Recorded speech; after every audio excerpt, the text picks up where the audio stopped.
তাদেরকে ধন্যবাদ জানাই। মিডিয়ার বন্ধু যারা উপস্থিত হয়েছেন তাদেরকেও ধন্যবাদ। সর্বোপরি দর্শকের আসনে যারা বসে আছেন, দাঁড়িয়ে আছেন, দূরে কাছে যারা আছেন, যারা আমাদের বক্তব্য হয়তো এখানে এসে শোনার অনেকে সাহস পাচ্ছেন না, সে কেন পাচ্ছেন না নতুন করে বলছি না। সময়ের সাথে সাথে সব বেড়াজাল ভাঙা হবে, মুক্ত হবে, মানুষ স্বস্তির শ্বাস নিতে পারবে। যারা দূরে কাছে আছেন, শুনছেন, প্রত্যেককে ধন্যবাদ জানাই। আমি গুটি কয়েক কথা বলবো। আশা করছি যে কথার মাধ্যমে সমাজে বিশৃঙ্খলা হবে না, সম্প্রীতি বিনষ্ট হবে না, পক্ষান্তরে ঐক্য তৈরি হবে, সামাজিক বার্তা যাবে। রক্তদানের গুরুত্ব কি এই নিয়ে গুটি কয়েক আমি চর্চা করব। সর্বপ্রথম আমি তাদেরকে স্মরণ করি যাদের স্মরণে আজকের এই রক্তদান শিবির হচ্ছে। কাদের স্মরণে হচ্ছে? গুটি কয়েক দিন আগেই কাশ্মীরে যে সন্ত্রাসবাদীদের দ্বারা, খুনিদের দ্বারা বর্বরচিত সন্ত্রাসবাদী হামলা চালিয়েছিল, সেই হামলাতে আমাদের দেশের নিরস্ত্র নাগরিক অনেক শহীদ হয়েছেন। সেই শহীদদের প্রতি আমরা স্মরণ করে এবং সাথে সাথে এই সন্ত্রাসবাদীদেরকে যোগ্য জবাব দেওয়ার জন্য ইন্ডিয়ান আর্মিতে কর্মরত ভাইও দেশের জন্য শহীদ হয়েছেন, ঝন্টু আলী শেখ, সেই ভাইকে স্মরণ করে আমাদের এই রক্তদান শিবির। আমাদের এই রক্তদান শিবির কিছুদিন পূর্বে নয়, মাস 6 আগে আরজি করে ডিউটিরত চিকিৎসক, আমাদেরই বাড়ির মেয়ে, আমাদেরই কন্যা, আমাদেরই দিদি সম, আমাদেরই বোন সম, কারো মেয়ে সম তিলোত্তমাকে যেভাবে খুন করে ধর্ষণ করানো হলো, তার স্মৃতিতে এই আমাদের রক্তদান শিবির। আমাদের রক্তদান শিবির ঢোলা থানাতে আবু সিদ্দিক হালদারকে যেভাবে পুলিশ কাস্টাডিতে শারীরিক অত্যাচারের ফলে তাকে মৃত্যুর কোলে ঢলে পড়তে হয়েছিল, সেই আবু সিদ্দিক হালদারের স্মরণে আমাদের এই রক্তদান শিবির। আমাদের এই রক্তদান শিবির আপনারা জানেন হরিয়ানাতে নাকি সে গোমাংস খেয়েছে, এই অপবাদে তাকে পিটিয়ে হত্যা করেছিল সাবির মল্লিক। সেই সাবির মল্লিকের স্মরণে আমাদের এই রক্তদান শিবির। আমরা আমাদের এই রক্তদান শিবির থেকে শুধু তাদের নয়, সারা ভারতবর্ষে যারা অত্যাচারী হচ্ছেন, অত্যাচারের হাত থেকে যাতে মুক্তি পায়, সেই লক্ষ্য আমাদের এই রক্তদান শিবির। প্রথমে আমি গুটি কয়েক কথা বলবো এই রক্তদানের গুরুত্বটা কি। আমরা অনেকে ভাবছি এখনো দূরে কাছে দাঁড়িয়ে রক্তদান করলে কি হবে না হবে, কি হবে টেনশন করছেন। মেডিকেল সায়েন্স বলছে পুরুষের ক্ষেত্রে 90 দিন, মহিলাদের ক্ষেত্রে প্রতি 120 দিন ছাড়া যদি নিয়মিত কেউ রক্তদান করে, তার ক্যান্সার রোগের সম্ভাবনা অনেক কমে যায়।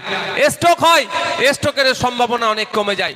পৃথিবীর বুকে যদি দেখি, ভারতবর্ষের বুকে যদি দেখি, 5টা কি 10টা ভয়ঙ্কর রোগ, তার মধ্যে 2টো রোগ অবশ্যই প্রথম সারিতে থাকবে। একটা হচ্ছে ক্যান্সার, দ্বিতীয়টা হচ্ছে স্ট্রোক হয়ে যাচ্ছে। তো মেডিকেল সায়েন্স বলছে প্রতি 90 দিন ছাড়া এবং বা প্রতি 120 দিন ছাড়া পুরুষ মহিলারা যদি নিয়মিত রক্ত দেয়, তাহলে এই 2টো রোগের আক্রান্তের সম্ভাবনা অনেক কমে যাবে।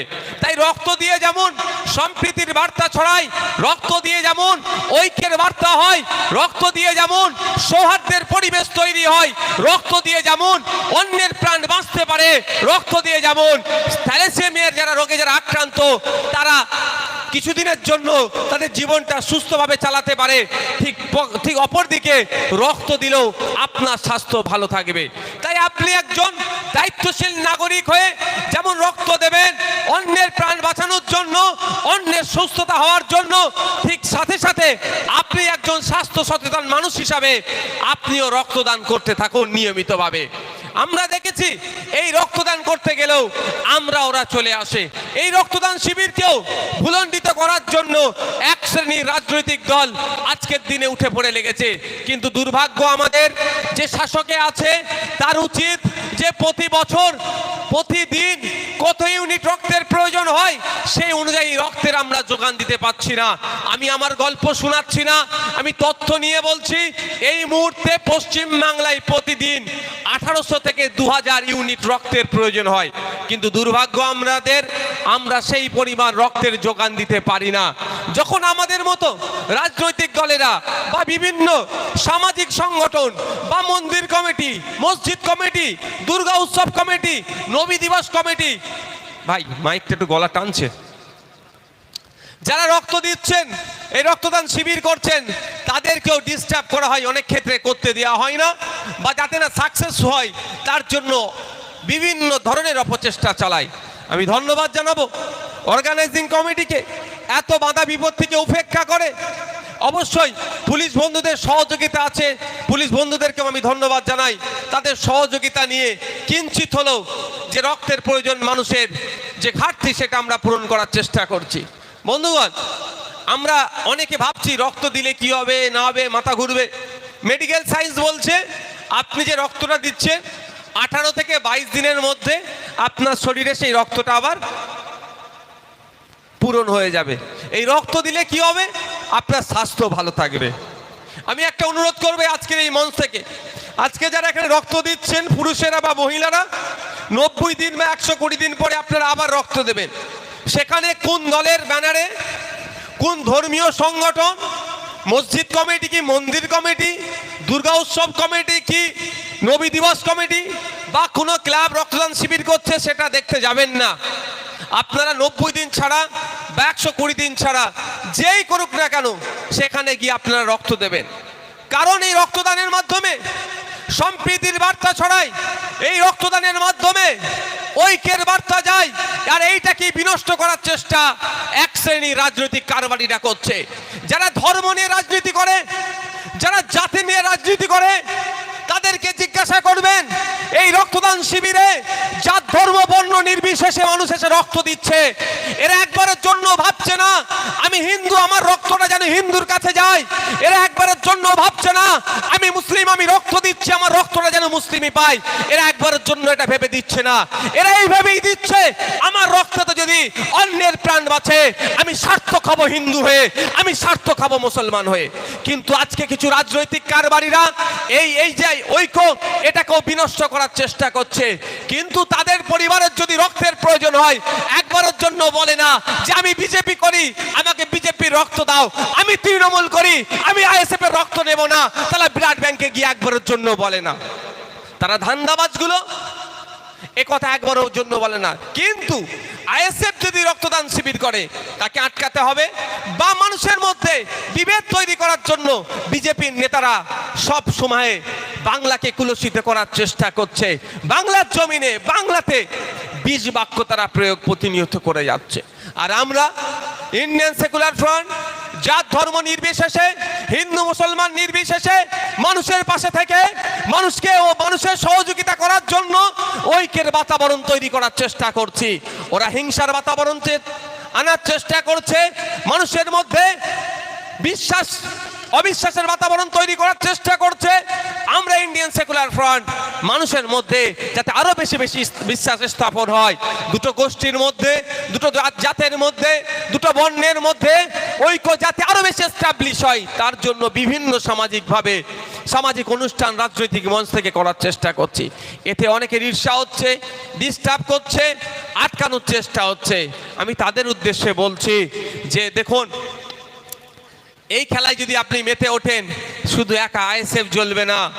যে আগুন আপনি লাগাচ্ছেন শুধুমাত্র আইএসএফ একা এই আগুনে পড়বে না, যে আগুন জ্বালানোর চেষ্টা করছে তাকেও কিন্তু এই আগুনে একদিন জ্বলতে হবে। তাই অনুরোধ করছি এই আগুন জ্বালানো বন্ধ করুন, সামাজিকভাবে মানুষের পাশে থাকার চেষ্টা করুন। আমরা রাজনৈতিক দল, আমরা বারবার চিৎকার চেঁচামেচি করি যে আমরা রাজনীতি করতে এসেছি, মানব সেবা রাষ্ট্র সেবা করতে এসেছি। তাহলে রাষ্ট্রের মানুষের জন্য, রাষ্ট্রের নাগরিকের জন্য রক্তের প্রয়োজন হয় যখন, সেই রক্ত দেওয়ার আমরা ব্যবস্থা করছি, সেখানে আপনারা ডিস্টার্ব করছেন কেন? প্রশ্ন থেকে যায় না ভাই? যারা এই রক্তদান শিবিরের বিরোধিতা করছে তারা কি আদৌ নাগরিকের ভালো চাইছে?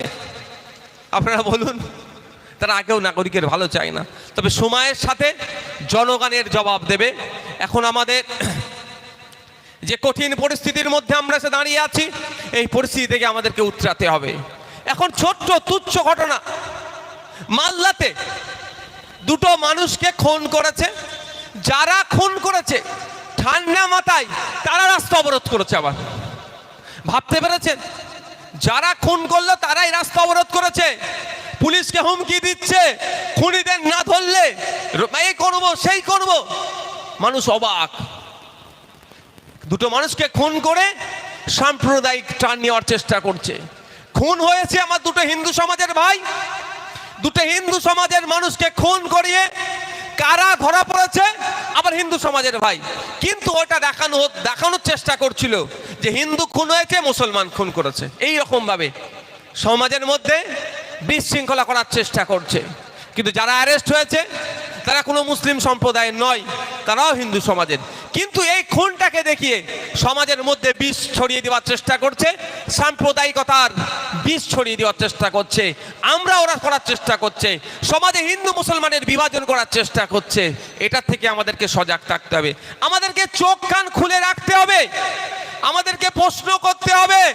ওই মিডিয়ার বুলি আমরা শুনে এক শ্রেণীর মিডিয়া আমাদের মধ্যে বিভেদ তৈরি করার চেষ্টা করছে।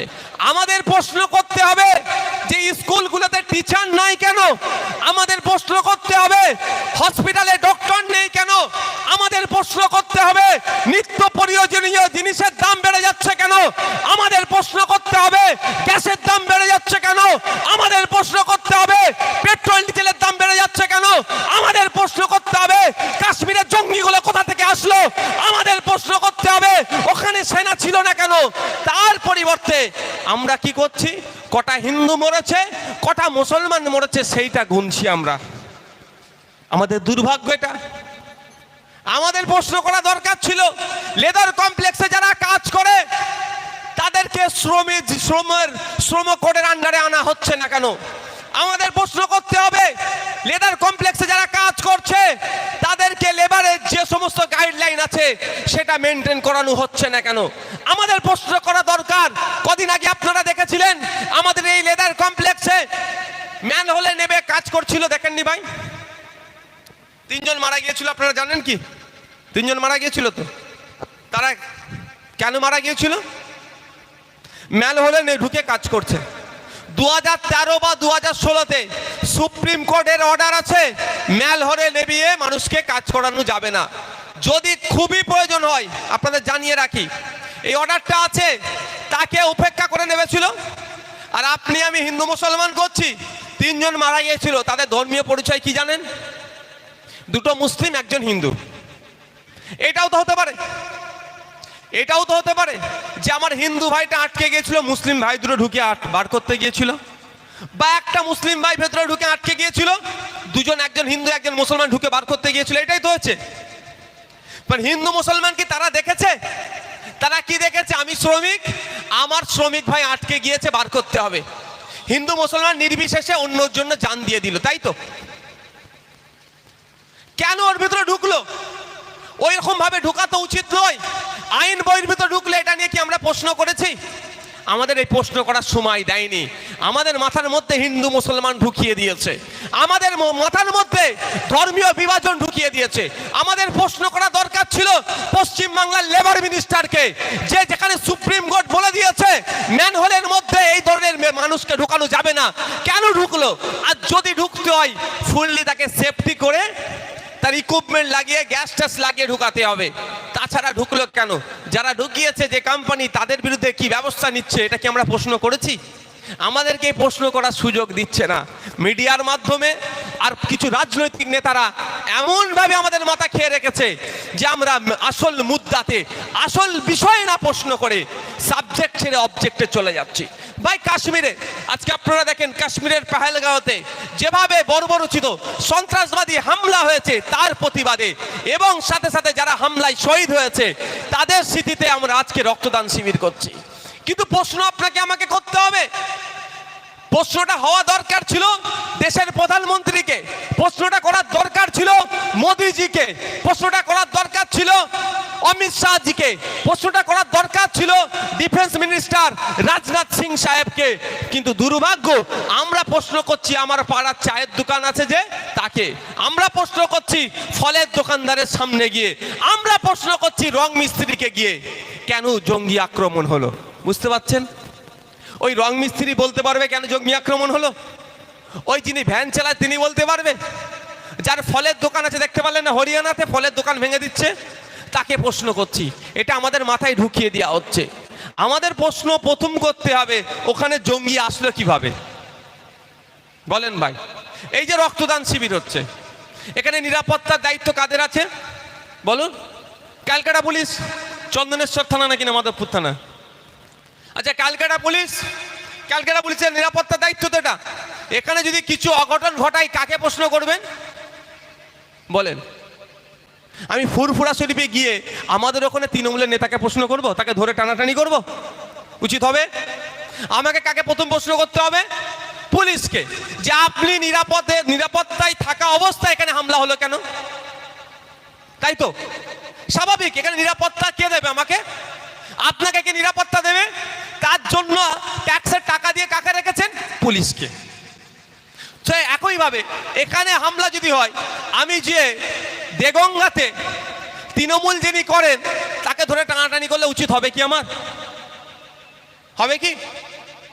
ঠিক কাশ্মীরে যে পেহেলগাঁওতে যে সন্ত্রাসবাদী অ্যাটাক হয়েছে, আমাদের তো দায়িত্ব, প্রশ্ন তো হবে সরকারকে, ওখানে জঙ্গি আসলো কি করে? কারণ ওখানে আসা যাইবে না, জায়গা নয় ওখানে আসার। আর ছোট বন্দুক নিয়ে আসেনি। ওই ফেসবুকে সোশ্যাল মিডিয়া দেখছিলাম 5টা বড় গ্রেনেড বা এই ধরনের কিছু নিয়ে এসেছে, আর AK-47 বড় হাতিয়ার, ছোট পিস্তল পকেটে করে নিয়ে চলে এসছে, তাও একটা বলা যেতে পারতো। আর কাশ্মীরে আমি বলছি না, আমি আমার কথা বলছি না, আপনারা সোশ্যাল মিডিয়ায় দেখুন 5 মিটার 10 মিটার ছাড়া ছাড়া পুলিশ থাকে। পুলিশ শুধু কাশ্মীরি পুলিশ নয়, সেন্ট্রাল ফোর্স থাকে, আধা সামরিক বাহিনী থাকে, সামরিক বাহিনী থাকে। এবার বলুন, একটা জায়গায় এসে হত্যাযজ্ঞ চালালো নির্বিচারে, ওখানে আমাদের 2000 মতো টুরিস্ট ছিল, তাদের ওখানে গুলি চালালো, দীর্ঘক্ষণ ধরে গুলি চালালো, কোনো ফোর্স আসলো না। বলছে প্রায় 50 রাউন্ড গুলি চালিয়েছে, কোনো ফোর্স আসলো না। এটা ভেবে পাওয়া যায় ভাই? এর মধ্যে তো কিছু ষড়যন্ত্র আছে, কিছু তো রাজনীতি জড়িয়ে আছে, সেটা তদন্ত সাপেক্ষ। কেউ বলছে ওয়াকফ আন্দোলনে কেন্দ্র সরকার মুখ থুবড়ে পড়েছে মাইন্ডকে ডাইভার্ট করার জন্য, কেউ বলছে বিজেপির এটা হয়তো গোষ্ঠীদ্বন্দ্ব, অমিত শাহ আর মোদিকে দুর্নাম করার জন্য, কেউ বলছে এখানে বা অন্য কোনো দেশের ষড়যন্ত্র আছে। সবটাই তদন্ত সাপেক্ষ। তদন্ত হোক, সত্য উদ্ঘাটন হোক, যা আমরা চাইবো না ভাই? বলুন চাইবেন না? কিন্তু 2019 সালে আমরা দেখেছি কি হয়েছিল। পুলওয়ামাতে টেরর অ্যাটাক হয়েছিল। 300 কিলো মতো নাকি RDX নিয়ে এসে আমাদের যে সেনারা যাচ্ছিল, আধা সামরিক বাহিনী যাচ্ছিল, ওখানে আক্রমণ করে প্রায় 40 জনের অধিক আমাদের দেশের CRPF এর জওয়ানদেরকে শহীদ করলো। মনে আছে আপনাদের? তো যারা শহীদ করলো সেই বর্বরদের মধ্যে কতজনকে ধরেছে, গ্রেফতার করে কতজনকে ফাঁসির ব্যবস্থা করেছে, বা যে তদন্ত হয়েছে 6 বছর ধরে কি হলো আপনারা কেউ জানেন? চাপা পড়ে গেল তো? চাপা পড়ে যায়নি? তা আমাদের জানা দরকার তো নাগরিক হিসাবে। নাগরিক হিসাবে আমাদের জানতে হবে না যে কারা আক্রমণ চালালো, আমাদের 40টা সেনাকে শহীদ করলো? সেই সময়ও দেশপ্রেমিকদের, স্বঘোষিত দেশপ্রেমিকদের অনেক উৎসাহ দেখতে পেয়েছিলাম, কিন্তু তারা আজকে প্রশ্ন করছে না। আমরা প্রশ্ন করছি, সেই সময়ে করেছিলাম, আজকেও করছি। পেহেলগাঁওতে যারা সন্ত্রাসবাদী হামলা চালিয়েছে তারা একটাও না ছাড় পায়, সে পাকিস্তানে ঢুকে থাকুক, আফগানিস্তানে থাকুক, আমেরিকাতে থাকুক, যেখানেই থাকুক, তাদেরকে খুঁজে বার করে নিয়ে এসে তাদের বিচার হোক ফাস্ট ট্র্যাক কোর্টের মাধ্যমে। 6 মাসের মধ্যে বিচার হয়ে তাদের ফাঁসির ব্যবস্থা করুক। ওই যাবজ্জীবনে আমি এদের ক্ষেত্রে বলবো না, কারণ ওই যাবজ্জীবন হলে আমার দেশে থাকবে, আমাদের দেশে থাকবে, জেলে থাকবে, ডাল ভাত যাই খাও না কেন আমাদের ট্যাক্সের টাকাও ধ্বংস করবে। ওকে 6 মাসের মধ্যে যে ফাঁসির ব্যবস্থা হোক, এই ডিমান্ড আমরা করছি। কিন্তু সাথে সাথে এটাও আমরা প্রশ্ন করছি, 2019 সালে পুলওয়ামাতে যারা অ্যাটাক করলো তারা কেন এখনো গ্রেফতার হলো না? বা কারা করেছিল, যারা যারা ছিল বা যে গোষ্ঠী ছিল, এখনো তদন্ত কেন শেষ হলো না? বা তদন্তের অগ্রগতি কত দূর সেটাও আমাদেরকে জানতে ইচ্ছা করছে। এই প্রশ্ন যখন আপনি করবেন, এই প্রশ্ন যাতে না আপনি করেন, সেই জন্যই আপনার আমার মাইন্ডে কি ঢুকিয়ে দেওয়া হলো, বলছে হিন্দু মুসলমানের মধ্যে লড়াই। আসলো টেররিস্ট, যেটা শুনছি নাকি পাকিস্তান থেকে এসেছিল। আরে পাকিস্তান থেকে ওই অবধি আসলো, নির্বিচারে আমার ভাইদেরকে গুলি করলো, আমার ভাইদেরকে খুন করলো, শহীদ করলো, আবার তারা নির্দ্বিধায় পাকিস্তান চলে গেল। এই প্রশ্ন আসছে না মাথায়? কিন্তু আপনি করতে পারছেন না কেন? আপনার মাথায় তো ঢুকিয়ে দিয়েছে মুসলমান হিন্দুকে মেরেছে, হিন্দু খুন হয়েছে, মাথায় ঢুকিয়ে দিয়েছে আপনার আর অন্য মাথায় ঢুকবে না। কিন্তু প্রশ্ন করতে হবে। আর এত সেকেন্ড, প্রথম প্রশ্ন হচ্ছে ওই জঙ্গিগুলো এখানে আসে খুন করলো কিভাবে? প্রথম কোশ্চেন তো এটাই।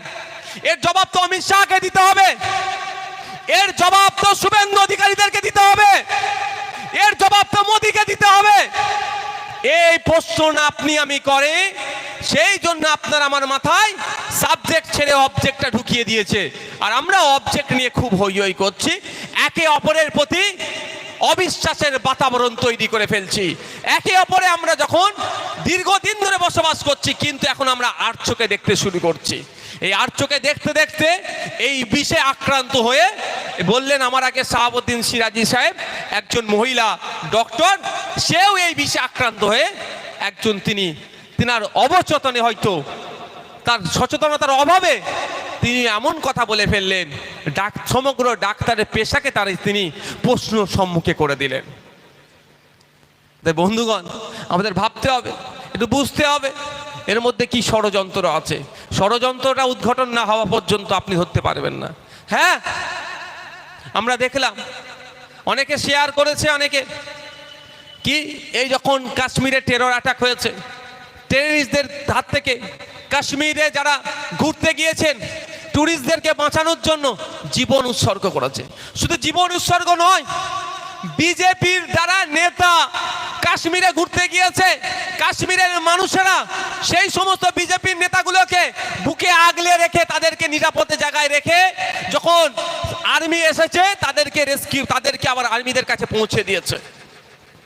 যদি হিন্দু মুসলমান এই লড়াই হতো, তাহলে তো বাড়ির মধ্যে ডেকে নিয়ে গিয়ে যারা নিরাপদে রেখেছিল ওখানেই তো খুন করে দিত ভাই। ও তো আবার বিজেপির নেতা। কিন্তু সম্পূর্ণরূপে সাধারণ কাশ্মীরিদেরকে, সাধারণ দেশের নাগরিককে দেখে দেওয়ার চেষ্টা হচ্ছে। একটু আমাদেরকে চোখ কান খুলে চলতে হবে।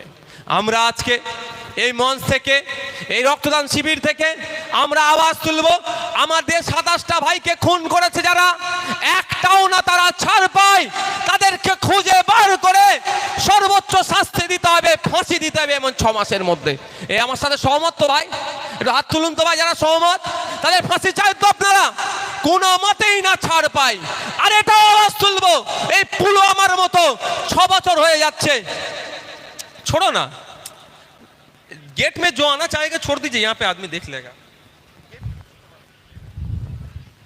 दूसरा कोई नहीं चलेगा। এটাও তুলবো আমরা আওয়াজ যে পুলওয়ামাতে যে ঘটনা ঘটেছে, যে তদন্ত হয়েছে, তদন্তটা এবার পাবলিক ডোমিনে নিয়ে আসা হোক। বন্ধুগণ, আজকে আমরা উপস্থিত হয়েছি আরজি করের নির্যাতিতা তিলোত্তমার স্মরণে। এখানে বললে একটু আমার তৃণমূলী ভাইদের গায়ে লাগা হতে পারে, কিছু করার নেই ভাই আমার।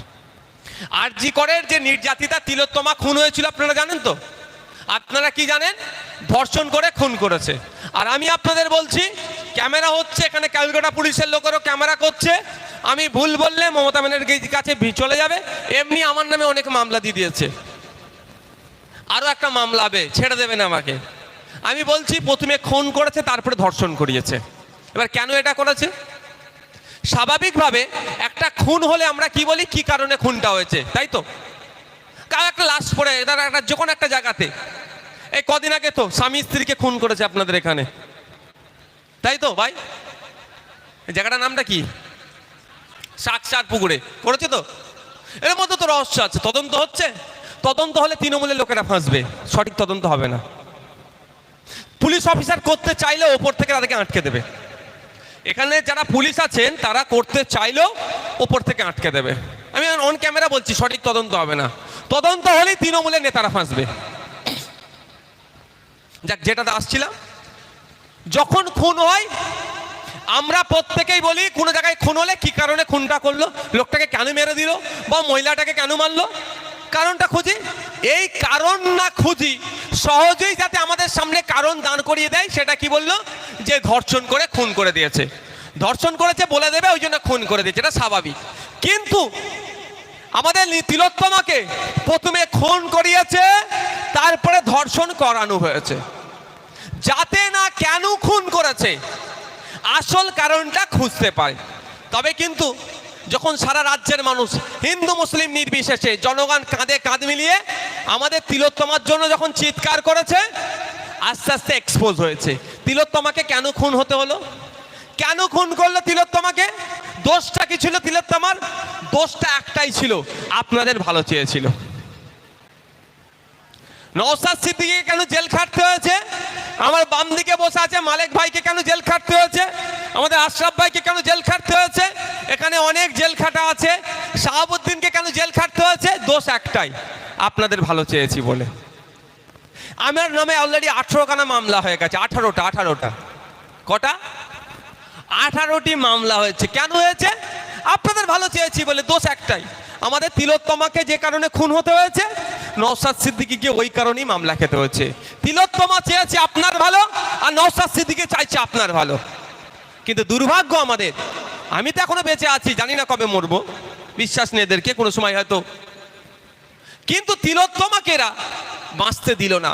তিলোত্তমার অপরাধটা কি ছিল, অপরাধটা এটাই ছিল, হসপিটালের মধ্যে দুর্নীতি হতো, আপনার আমার লোকেরা গিয়ে ট্রিটমেন্ট নিত আরজি করে, ওখানে গিয়ে ওই হসপিটালটাতে দুর্নীতি হতো, অন্যায় হতো, ফেক ঔষধ দেওয়া হতো, ডুপ্লিকেট ঔষধ দিত, এর বিরোধিতা আমাদের তিলোত্তমা করেছিল। আর কি দুর্নীতি হতো, হসপিটালের ওটি রুমে এই কিছু ডাক্তার মৎসব করতো, তার থেকেও ভয়ঙ্কর কি হতো পরে জানতে পাচ্ছি, এগুলো তো আমি বলছি, যদি আমি মিথ্যা কথা বলি আমার পরে দেখবেন কেউ ডায়লগ দেবে, নওশাদ সিদ্দিকী এসে সব মিথ্যা কথা বলে গেছে, বলতে পারে মিডিয়ার সামনে, তাকে বলবে নওশাদ সিদ্দিকীর বিরুদ্ধে একটা মামলা করতে, তাহলে দুধকে দুধ পানিকে পানি হয়ে যাবে। কি করতো, হয়তো আপনার আমার রুগী মারা গিয়েছে, মর্গে লাশ থাকে না ভাই, এরা এত বড় অপদার্থ, ওই মৃত মহিলাগুলোর সাথে কুকর্ম করে ভিডিও করে বাইরের বাজারে বিক্রি করতো, কত বড় অসভ্য বুঝতে পেরেছেন। এদের বিরুদ্ধে আমাদের তিলোত্তমা লড়াই করেছিল যে এইগুলো বন্ধ করতে হবে। আমাদের তিলোত্তমা কি বলেছিল, এরা এত বড় নির্লজ্জ, মৃতদেহকে এরা বিক্রি করে দিত, মৃতদের অস্থি টস্থি যা আছে এরা বিক্রি করে দিত, এটার বিরুদ্ধে তিলোত্তমা কথা বলতো। সেই জন্য তিলোত্তমাকে কি করলো, খুন করলো। তাহলে তিলোত্তমার বিচারের জন্য আমাদেরকে কথা বলতে হবে না ভাই, কার জন্য খুন হতে হচ্ছে তিলোত্তমাকে, আপনার আমার জন্য, নাগরিকের জন্য, নাগরিক যাতে ওখানে গিয়ে ভালো পরিষেবা পায়। বিশেষ করে আমাদের মা বোনেদের ইজ্জত নিয়ে ওরা খেলা করতো, মৃত মা বোনকে ওরা ছাড়েনি। এই অসভ্যদের হয়ে যারা কথা বলছে তাদেরকে আমাদেরকে গণতান্ত্রিক প্রক্রিয়ায় জবাব দিতে হবে। আজকে শুভেন্দু অধিকারী হিন্দু হিন্দু ভাই ভাই বলে স্লোগান দিচ্ছে, আমি শুধু একটু শুভেন্দু অধিকারীকে বলতে চাই, তিলোত্তমার বাবার ধর্মের পরিচয়টা কি ছিল ভাই বলুন, সে কি মুসলমান? তাহলে হিন্দু হিন্দু ভাই ভাই তুমি স্লোগান দিচ্ছ, তিলোত্তমার যাতে বিচার পাই তার জন্য কি করেছো? শুভেন্দু অধিকারী বর্তমানে যে দলে আছে, আমি বর্তমান এই জন্যই বলছি, কালকে কোন দলে যাবে আপনি আমি বলতে পারবো না, কারণ বিগত দিনে কংগ্রেসে মনে হয় ছিল না, তৃণমূলে ছিল, তারপরে আসলো কোথায় বিজেপি, পরে কোথায় যাবে শুভেন্দু অধিকারী ওই শওকত মোল্লা সাহেবই বলতে পারবে। কি বলছি বুঝতে পারছেন?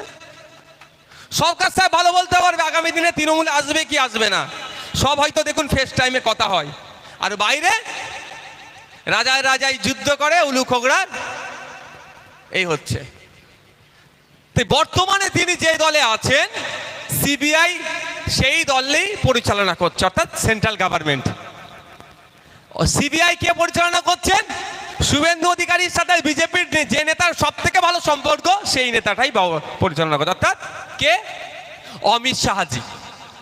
অমিত শাহজির দপ্তরের কন্ট্রোল করে সিবিআই কে। আমরা কি দেখলাম, কলকাতা হাইকোর্ট অর্ডার করলো যে তিলোত্তমার যে খুন হয়েছে, ধর্ষণ হয়েছে, এর তদন্তভার কলকাতা পুলিশ করবে না। সেই জন্য কার হাতে তুলে দিল? সিবিআইয়ের হাতে।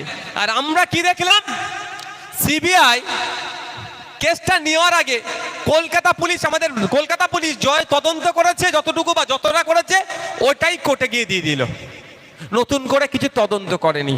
তাহলে বুঝুন কোনো জায়গায় একটা মিল দেখতে পাচ্ছেন না।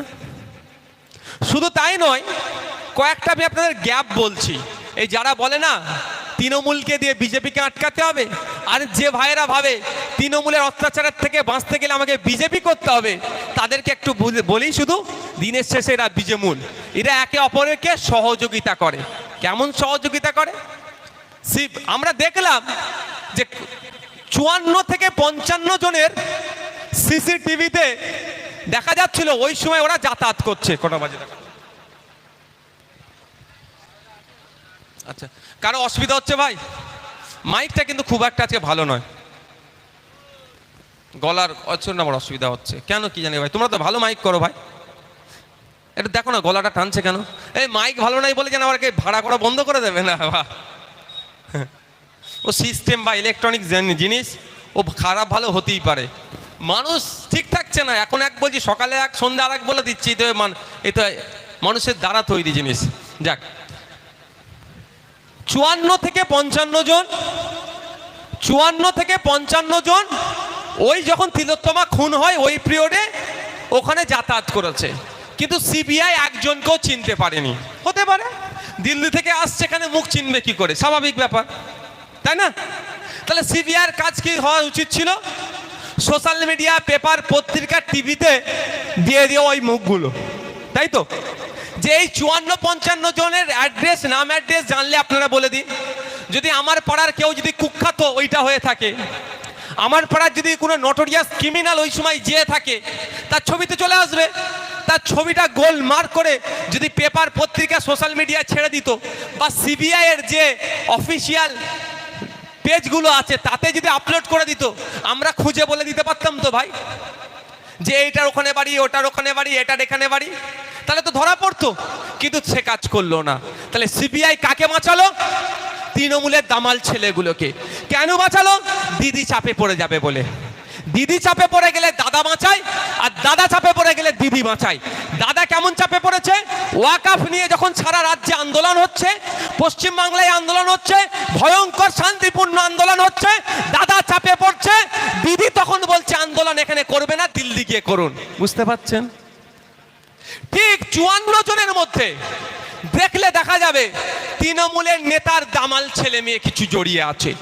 তৃণমূলের নেতার দামাল ছেলে মেয়েগুলোকে বাঁচানোর জন্য দাদার সিবিআই আর পাবলিক ডোমিনে দিল না। ওই 54 জন কারা একটু খুঁজে দাও। বুঝে আসছে ভাই? হিন্দু হিন্দু ভাই ভাই বলছে, তিলোত্তমার ধর্মীয় পরিচয়টা, আমি ভাই ধর্ম নিয়ে রাজনীতি করি না, কিন্তু আজকে বলতে বাধ্য হচ্ছি, সেটাও কিন্তু তিলোত্তমা হিন্দু মা, আমার বোন একটা, আমার বাড়ির মেয়ে, আমার বোন। কি ধর্মীয় পরিচয় তার? কি এই জোরে বলুন, বলতে অসুবিধা লাগছে নাকি? কি ধর্মীয় পরিচয় কি? তার জন্য আমরা লড়াই করছি তো।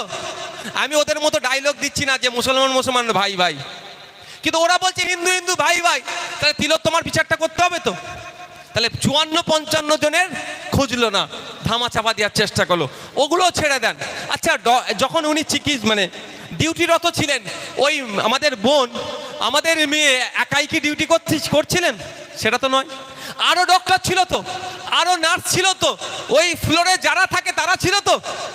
তাহলে সিবিআই ওই সময় আর যারা ডিউটি করছিল তাদেরকে জিজ্ঞাসাবাদ করেছে? এরকম কোনো খবর আছে আপনাদের কাছে?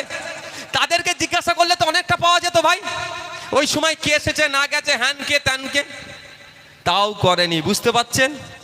এরা তৃণমূলের নেতার ছেলেগুলোকে বাঁচানোর জন্য আমার বোনটাকে খুন করলো যারা, তারা এখন বাইরে হাওয়া খায় ঘুরছে। আমার বলার এটাই বক্তব্য যে তিলোত্তমাকে যারা খুন করেছে তারা না একটাও কেউ ছাড় পায়, আর এইটা আমরা ভুলতে দেব না। ওরা চাইবে আমাদের মন থেকে, আমাদের মাইন্ড থেকে তিলোত্তমার খুনের ব্যাপারটা যাতে ভুলে যায় আমরা, কিন্তু আমরা ভুলবো না। সেই জন্যই মাঝে মধ্যেই লাগাতার ভাবে আমরা কন্টিনিউ আমরা বিভিন্ন জায়গাতে তিলোত্তমার স্মরণে আমরা বিভিন্ন প্রোগ্রাম করছি। তাই এখানে মা বোন বাপ ভাইরা যারা আওয়াজ শুনছেন, আমি আপনাদের বলবো আর মায়েদের বলবো, আপনাদের যখন আপনাদের ইজ্জতকে নিয়ে ওই আরজিকর হসপিটালে নোংরামি হতো, সেটাকে আটকানোর জন্যই তিলোত্তমাকে আজকে খুন হতে হয়েছে। তাই আপনাদেরকেও এই লড়াইয়ে, এই আন্দোলনে পিছিয়ে থাকলে হবে না, আওয়াজ তুলতে হবে। আপনি তৃণমূলের পরিবারে হতে পারেন, আপনি বিজেপি করতে পারেন, আপনি আইএসএফ করতে পারেন, আপনি নিরপেক্ষ থাকতে পারেন, সেটা আপনি থাকবেন। কিন্তু তিলোত্তমার উপরে যে অত্যাচার হয়েছে, যাকে তিলোত্তমাকে যারা খুন করেছে, তারা না ছাড় পাই, আওয়াজ কিন্তু তুলতে হবে। অনেক ভাই আছে, প্রসঙ্গ সময় স্বল্প, আর দুটো বিষয় বলে আমি আমার বক্তব্য শেষ করব। আপনারা জানেন আবু সিদ্দিক হালদারের কি হয়েছে? ওর বাড়িতে চুরি হয়েছে। ওর চাচারা সোনার ব্যবসায়ী, সোনার দোকান, ওদের বাড়িতে চুরি করেছে, হেভি অংশের চুরি হয়েছে। ওদের বাড়ির চোরকে না ধরে ওদের বাড়ির ছেলেকে তুলে নিয়ে চলে গেছে, এমন মারধর করেছে, শারীরিক অসুস্থ হয়েছে। পরে জামিন পাওয়ার কয়েকদিনের মধ্যে হসপিটালে ভর্তি ছিল, সে মারা গেল। এটা নতুন ঘটনা নয়, আবু সিদ্দিকের ওপরে নয়, শিকারি মোড়া আদিবাসী সমাজের ছেলে পুরুলিয়াতে তাকে থানায় তুলে নিয়ে গিয়ে এমন মারধর করেছিল, সেও মারা গিয়েছিল। এটা নতুন ঘটনা নয়, বছর দুয়েক আগের বলছি, বারুইপুর পুলিশ ডিস্ট্রিক্টে জেল কাস্টাডি, পুলিশ কাস্টাডিতে এক সপ্তাহে 4 জনকে পিটিয়ে খুন করেছে। এই সব পুলিশ নয়, কিছু বড় বড় পুলিশের দ্বারায়। তার প্রতিবাদে আমরা থানায় গিয়েছি, কোর্টে গিয়েছি, মামলা চলছে। দুর্ভাগ্য আমাদের যে রাজ্যের মুখ্যমন্ত্রী বলে নাগরিকের জন্য তিনি রাতে ঘুমোতে পারেন না, নাগরিকের জন্য তিনি বিশাল ডিউটি করছেন, তাকে সম্মান জানিয়ে বলছি, শিকারি মোরাও কিন্তু আমাদের নাগরিক, রাজ্যের নাগরিক। আবু সিদ্দিক হালদারও আমাদের রাজ্যের নাগরিক। তারা বিচার এখনো পেল না কেন? তাদের পরিবার এখনো নাই পেল না কেন? এই প্রশ্ন কিন্তু থেকে যাচ্ছে। আজকে ক্ষমতার দম্ভ দেখিয়ে যদি মনে করেন যে ক্ষমতার দম্ভ দেখিয়ে আমরা এর বিচার করব না, সময় আসছে কিন্তু বাংলার মানুষ আপনাদেরকে গণতান্ত্রিক প্রক্রিয়ায় কিভাবে জবাব দিতে হয় আগামী দিনে দেবে। আপনাদের জানিয়ে রাখি আমরা আবু সিদ্দিক হালদার নিয়ে হাইকোর্টে মামলা চলছে, ওখানে আমাদের মামলা রানিং আছে। আমরা আবু সিদ্দিকের পরিবারকে বলেছি, আমরা আপনাদের সাথে আছি, আপনাদের পাশে আছি। প্রয়োজনে এই মামলা হাইকোর্ট থেকে আমরা সুপ্রিম কোর্ট পর্যন্ত নিয়ে যাব। যারা পুলিশ কাস্টাডিতে, যে কটা পুলিশ, সব পুলিশের বিরুদ্ধে আমাদের লড়াই নয়। পুলিশ আমাদের সামাজিক বন্ধু, পুলিশ আমাদের সমাজের একটা গুরুত্বপূর্ণ জায়গায় তারা থাকে।